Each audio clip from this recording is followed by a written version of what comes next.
Hello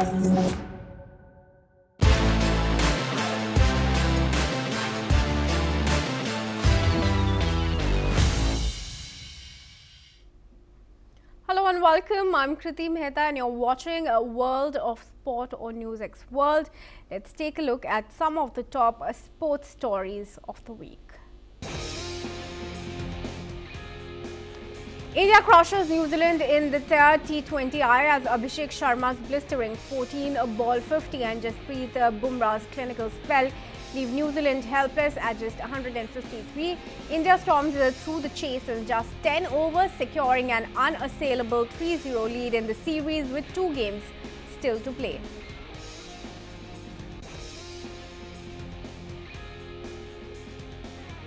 Defending champion Jannik Sinner storms past Luciano Darderi with a dominant 6-1, 6-3, 7-6 for 2 victory, maintaining his unbeaten streak in 18 Australian Open matches. Sinner advances to the quarterfinals, continuing his quest for a second title.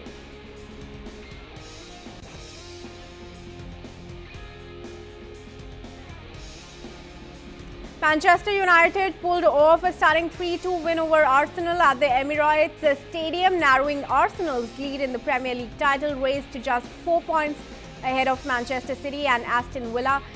Michael Carrick's impressive run as interim manager continues, having also defeated Man City last weekend.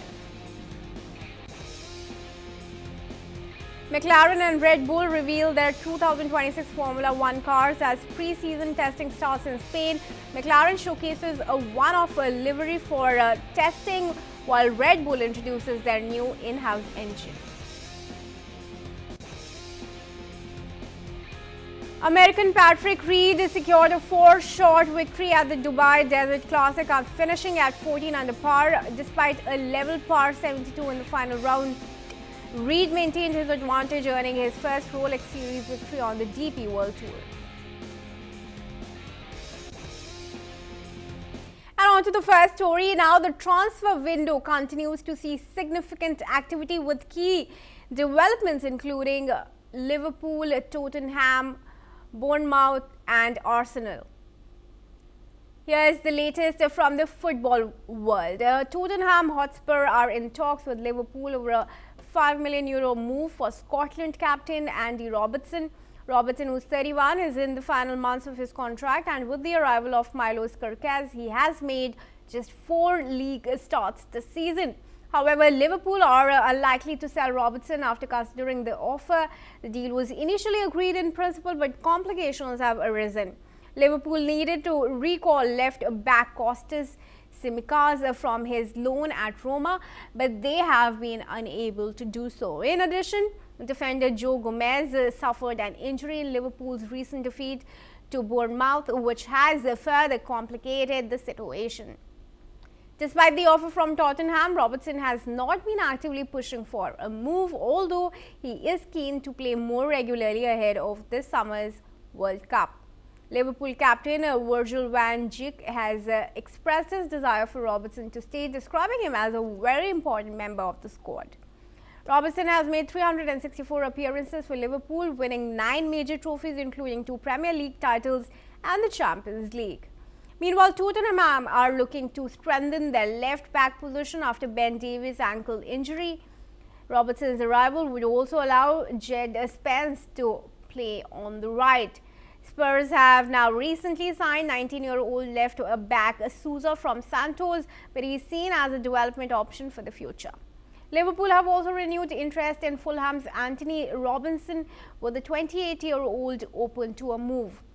Robinson, who's under contract till 2028, has made more than 200 appearances for Fulham and could be a long-term option for Liverpool. Bournemouth are also close to completing the loan signing of a Lazio goalkeeper Christos Mandas for €2.6 million with an option to buy. Mandas, who's 24, has had a limited playing time this season and is looking for more regular first-team football.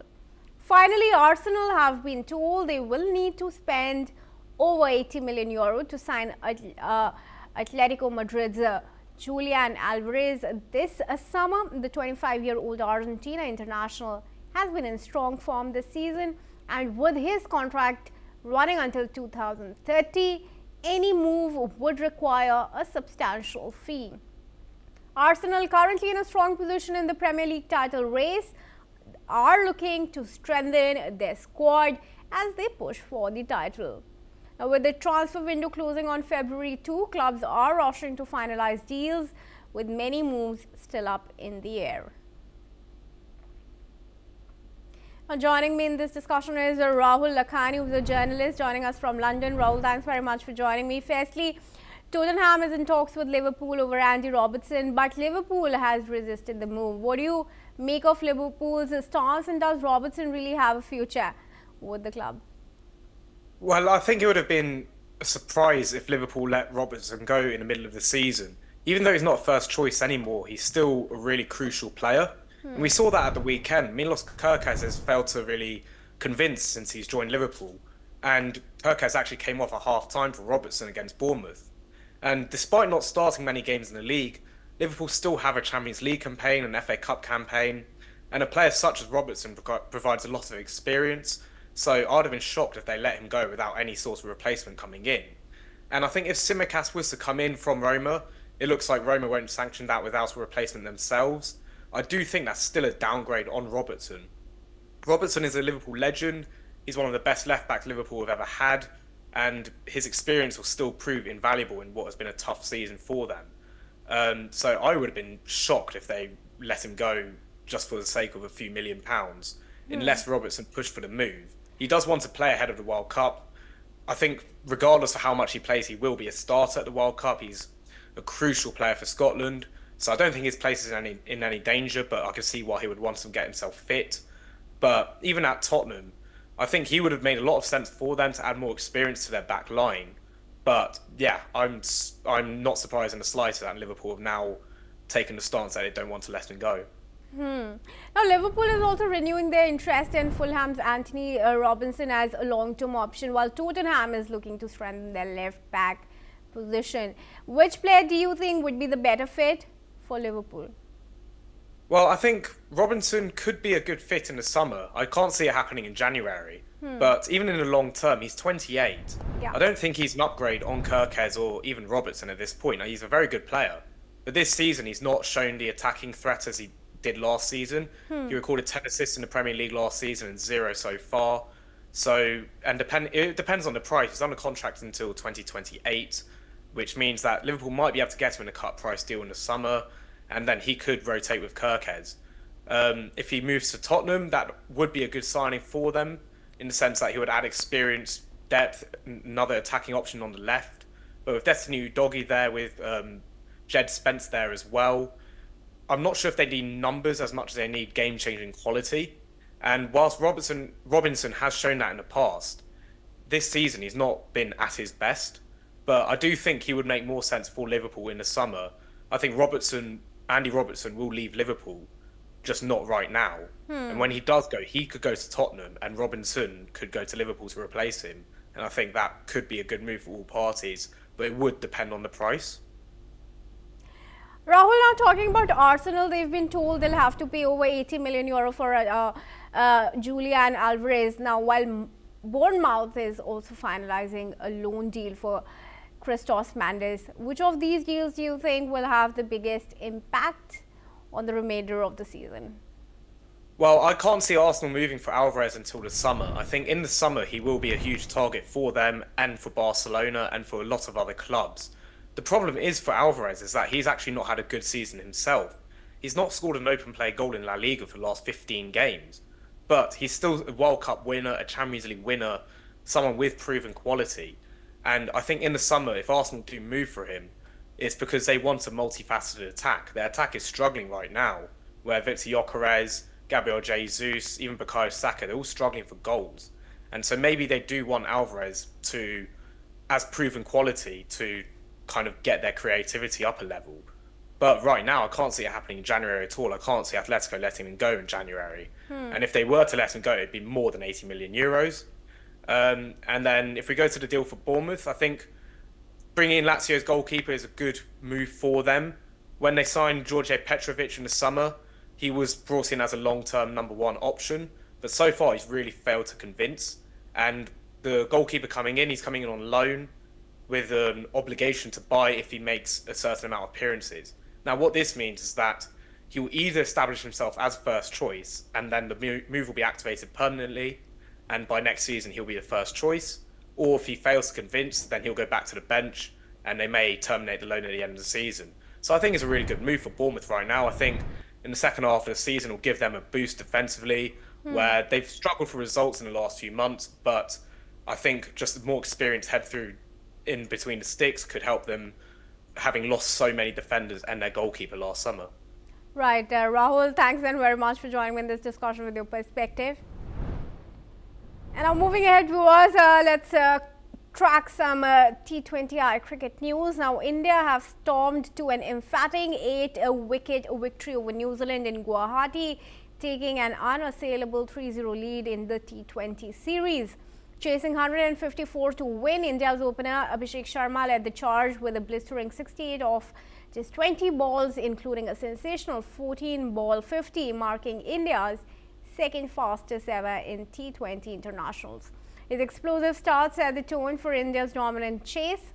Alongside him, Suryakumar Yadav played an instrumental role, scoring an unbeaten 57 off 26 balls and finishing the chase with consecutive boundaries. The pair's partnership was the backbone of India's victory as they chased down the target with 10 overs to spare. New Zealand, batting first, posted a total of 153 for 9. Their innings never gained momentum as India's bowlers put on a clinical performance. Jasprit Bumrah was the standout, claiming 3 wickets for just 17 runs, while Ravi Bishnoi provided excellent support with 2 wickets for 30. Hardik Pandya also contributed with 2 wickets, and the pressure was maintained throughout the innings. Glenn Phillips top scored for New Zealand with 48 runs, but he lacked support from the other end. India's chase, however, wasn't without its drama. Sanju Samson was dismissed for a golden duck off the first ball by New Zealand seamer Matt Henry, leaving India 0 for 1. But Abhishek and Ishan Kishan quickly rebuilt their innings with a rapid 53-run partnership in just 19 balls. Abhishek's onslaught continued as he reached his half-century with a 6 off the final ball of the power play, narrowly missing Yuvraj Singh's record for the fastest T20I 50 by an Indian. As Abhishek continued to dominate, Suryakumar Yadav came in and took over, finishing the match in style. His 57 not out, along with Abhishek's explosive knock, made light work of the target. New Zealand's bowlers had no answers to India's firepower, and they were left to watch as India cruised to victory. Now, this commanding win has given India an unassailable 3-0 lead with 2 games still to play in the series. It also marks a perfect response after their loss in the preceding one-day international series against New Zealand. With the T20 World Cup just around the corner, India's performances in this series sends a strong message to the world that they are in top form ahead of their defense of the title. The series now moves to Visakhapatnam for the 4th T20 with India firmly in control. And I welcome Ritik. Doesn't support the group for 4th T20 India in control. Ritik Dhanani, who is a sports commentator and presenter from New Delhi in this discussion. Ritik, thanks very much for joining me. Firstly, Abhishek Sharma's 14-ball 50 was a game changer. How does this performance impact his role in India's T20 squad going forward? Thank you, Kriti, for having me. I think the way India is planning to play the T20I format, I think it fits perfectly with how Abhishek is doing it. I think for last 1.5 years, the kind of intensity he has shown in his batting, plus along with that, at the consistency with which he's scoring runs, I think that clearly showcases how India is looking to play this format in the next few years as well. Even in the New Zealand series also, the idea was to finish the game in the power play, and that's what Abhishek was trying to do. He got out on a duck on the previous game in the second T20I, but still continued to play in the same manner, and I think that's the reason why India have been so dominating, because their top order has been in really good form. Tilak is not available in the series, but when Ishan has walked in at number 3, he has also done really well. But I think the main reason why India has been so dominating in the last 1.5 years, I think we have to say that Abhishek Sharma is probably one of the bigger reasons behind India's success. Now with Bumrah and Bishnoi also bowling a masterclass, how crucial is India's bowling depth in T20s as they prepare for the World Cup? I think with India, one good thing they have done is that they have tried a lot of players in last 1.5 years. So now if you talk about Ravi Bishnoi, he's coming in after a long time. But because he was playing domestic cricket regularly and he got some chances with India few months back, so he was match ready. If you talk about Bumrah also, the way they have rotated him has kept him away from the injuries, and at the same time, the other bowlers as well. If you talk about Varun Chakravarti, #1 ranked T20I bowler, whenever Arshdeep comes in, he has ability to deliver. We talk about Harshit Rana, he's slowly and steadily getting into a space where he can be a 3 format player.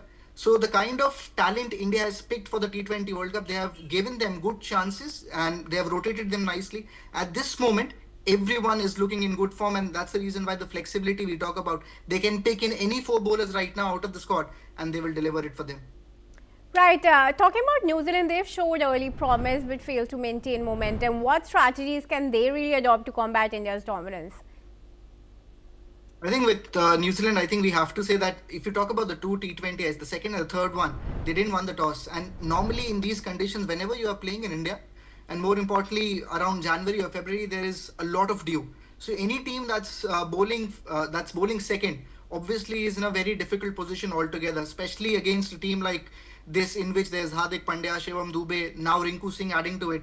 It anyways takes a lot of things away from the bowling unit. So I think in the 2 T20Is, if they would have bowled first, I would have still said that things could have been better for New Zealand. But if you talk about the team balance also, at this moment, Finn Allen was not available in the first 3 T20Is, who has been one of their most prominent T20I batters. He was playing Big Bash League, so he'll be probably available now for the 4th T20. If you talk about Tim Seifert as well, one of the openers who got into this second T20I, I don't think so that New Zealand were having their complete proper squad for the T20 right now in the first 3 T20s. But now moving forward in the 4th T20, we'll be seeing Finn Allen also coming into the picture. But more important, I think, has been the middle order. The kind of expectations that were there from Mark Chapman or Daryl Mitchell or Glenn Phillips, I don't think so the middle order of New Zealand has performed up to the expectations. Right. All right, Ritik, thanks for your comments. We'll leave it at that for now. And moving on, viewers, we're now going to track some motor sports news. Now, Formula 1 is heading into a brand new era, and the paddock is already feeling the scale of change as teams prepare for what is being called the biggest reset in the sport's history. The 2026 season brings a complete technical overhaul, new cars, new power units, new tires, and fully sustainable fuel, forcing pre-season testing to begin earlier than ever with a private January run at Barcelona. Ferrari and Mercedes have set the early tone. Lewis Hamilton has described working on Ferrari's new car as fascinating, calling 2026 the biggest technical challenge of his career. Mercedes, meanwhile, are being tipped as early favourites as they look to capitalize on the rule reset after struggling under the previous regulations. World champions McLaren have admitted the scale of change has created an unprecedented workload. Team boss Andrea Stella says the simultaneous changes to chassis, engines and tires have forced hard trade-offs, with McLaren choosing to delay their first run at Barcelona to maximize performance. The ongoing test will be held behind closed doors at the circuit at the Barcelona, Catalonia, with no media access and each team limited to 3 days of running, focusing purely on daytime reliability. Not every team will be present. Williams have confirmed they will miss the Barcelona team test after delays, completing their new car, shifting their focus on the Bahrain test in February. The new rules are also expected to change how racing looks, with energy management playing a key role in overtaking and strategy. Adding to the sense of a new chapter, Cadillac will join the grid in 2026 as Formula One's 11th team, with Sergio Perez and Valtteri Bottas leading the project. All eyes now turn to Melbourne, where the first Grand Prix will offer the first real clue as to who has adapted fastest and who still has work to do.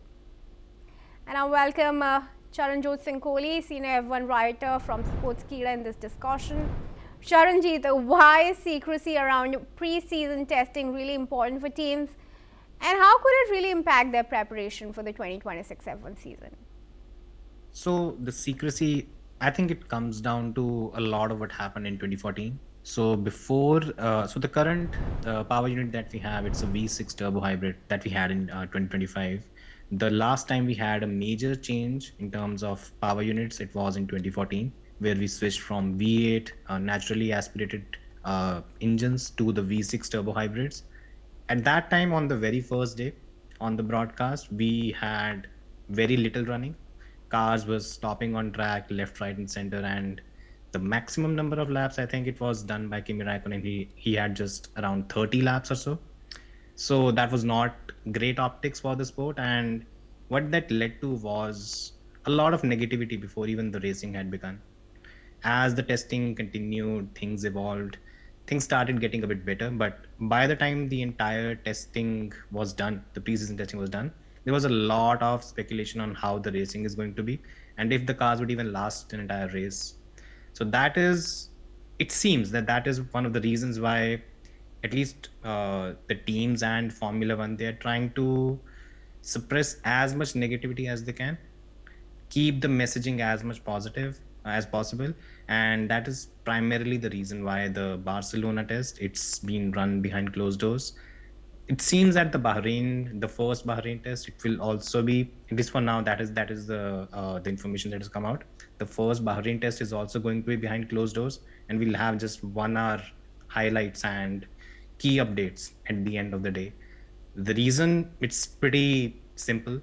They're trying to suppress as much negativity as possible, keep a control on what messages actually get out. And even though so today the pre-season test has begun in Barcelona, and contrary to what a lot of people expected, the running has been decent. Aston Martin is not running today. They will probably be running on Thursday. So Honda has 0 mileage for now, but other power units, they've had decent runs. Ferrari crossed 100 lap barrier already. So at least the fears in terms of reliability, they are a bit unfounded. For now, it's fine. For now, it's probably better than what the situation was in 2014. So, yeah. One final question, Charanjit, before we wrap up this discussion. McLaren have admitted to the unprecedented workload for 26. Given this, do you think they're making the right decision by delaying their first run at Barcelona to focus on maximizing performance for the season? Yeah, so what McLaren has done is they've changed their approach.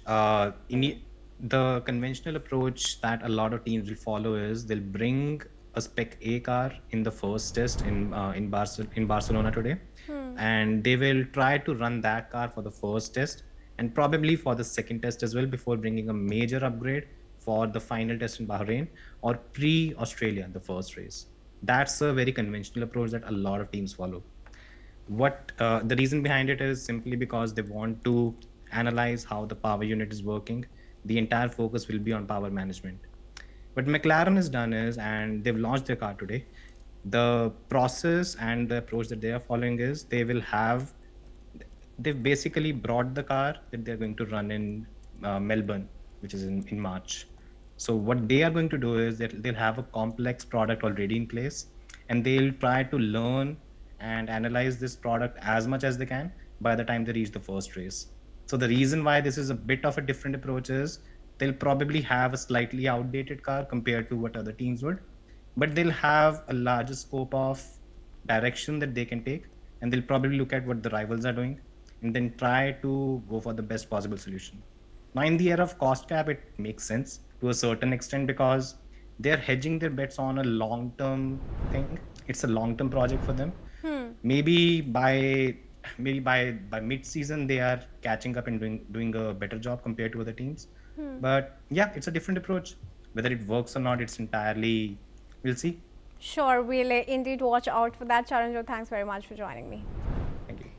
And now on to some tennis news. Viewers, Carlos Alcaraz is through to the quarterfinals of the Australian Open after a straight set victory over Tommy Paul. The world number 1 triumphed 7-6, 6-4, 7-5, showing impressive resilience after facing an early defeat He'll face Australia's Alex de Minaur next in what promises to be an exciting showdown. In a blow to the tournament, two-time champion Naomi Osaka withdrew from her third-round match against Madison Inglis, citing a recurring abdominal injury. The 28-year-old had been struggling with the issue, and despite warming up for her match, she ultimately pulled out to avoid further damage. Madison Inglis, benefiting from Osaka's withdrawal, is set to face Polish second seed Iga Swiatek in her first ever Grand Slam fourth round. Inglis, who called this opportunity a life-changing moment, has stunned the tennis world with her progress. In men's singles, Novak Djokovic advances to the quarterfinals after Jacob Mensing withdrew due to an abdominal injury. The Serbian will face either Lorenzo Musetti or Taylor Fritz for a spot in the semi-finals. Let's listen in to what Naomi Osaka had to say. It was a really sad decision for me. I really wanted to play, and I had every intention to go play. So honestly, I'm still kind of processing it as it's happening. First noticed the issue in my last match, so that's why I had to take a medical. And then I thought it would get better, like if I had a break day, but it kind of got worse. And viewers, that's all the time that we have on the world of sports. Thanks for staying tuned.